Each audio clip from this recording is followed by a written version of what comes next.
Alright, this is cluny tatting. I'm going to show you how to make one of the wings here for my dragonflies. There's one here, and there's some here.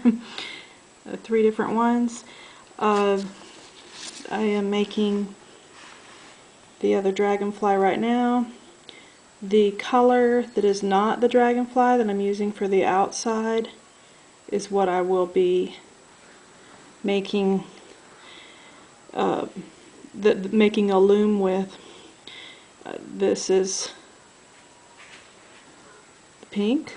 It's kind of a little hard to see this particular color. Kind of sorry I chose it, but you just line up. If you have a ring, you know, you have to have something, a ring, a chain, or something to hold it onto, and you line it up like so. And then you make a loop, and it doesn't really matter the size. Kind of want it a little large because you could lose it, and you can tighten, and this loop will make it tight. And then I just wind the third part of the loom. You need three strings, and so we have 1, 2, 3. Nobody should be crossing over here. And you can check by slightly lifting up and seeing that each of these are separate, not crossed over. I like to start at the top of the loom, and this is the color, and I'm going to shorten this up here. I like to use the a flat shuttle. It holds, it just goes through when you're doing weaving, the Celtic weaving shuttles. There's like a purpose to them, and this is it, I think. I could start from the top. I just pick the middle one out and go through the middle, and I pull that down to the beginning where I pinched, and then I do these two, and I go up. That makes 1, and then I'm going to be doing 20. A lot of them you don't do so many, but I like the longer wing look. If you kind of forget where you are, you can count. If you can see, I've got 2 on there. This makes 3, and I got to pick out these 2. Whoops, and I just wrap that around there. Let's see. I'm going to undo that because I kind of messed it up, and I push it and try to kind of get it to start again. So this is the beginning of 3, and down, and 4, down, and 5, and down, and 6, and down, and 7, down. Running out of thread, so I gotta get some more. And 8, 9. Count on the way up. 10. Try to keep everything taut. And 11.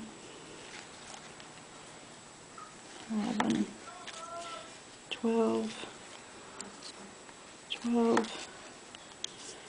13. 13. 14. 14.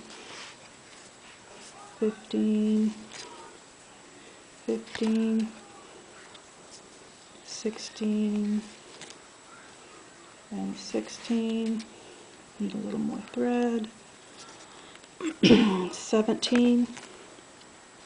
17. 18, 18, and 19, 19, and 20, and 20. I give it a nice tug, and then I've got, hopefully you can see this good, I've got the first loop is what I'm looking for when I come to this end. This is how important this loop is, and I've got to untwist it because it loves to get twisted, and I'm looking for this finger to shrink. You can make it larger and you can shrink it down. Got to keep it untwisted, it loves to twist. And that one is pulling the wrong finger, and so here we go. We're gonna find that, there we go. And as I pull, I'm going to make it nice and snug and undo this, and you have this giant loop. And now we're going to be pulling that in. It's hard to pull without, but you pull, and as you slowly watch this, it'll tangle. You kind of have to pull a little slow on this because it loves to tangle, but you pull, and I just untangle it. It loves to do this, and you pull and give it a nice little tug, and I see a tiny bit still. This is also a size 40 thread, so it's a little bit hard to see, but you're trying to get it untangled, and the last little bit will get tangled. Loves to do that to you, and then you just keep pulling till it goes away. And this one isn't going away. Here we go. And there will be a little tiny bit showing, and then I'm going to connect this like so, and as you can see, it is starting to look like a dragonfly. It should hopefully look a little like a dragonfly to you. I make this motif to do bookmarks or this doily.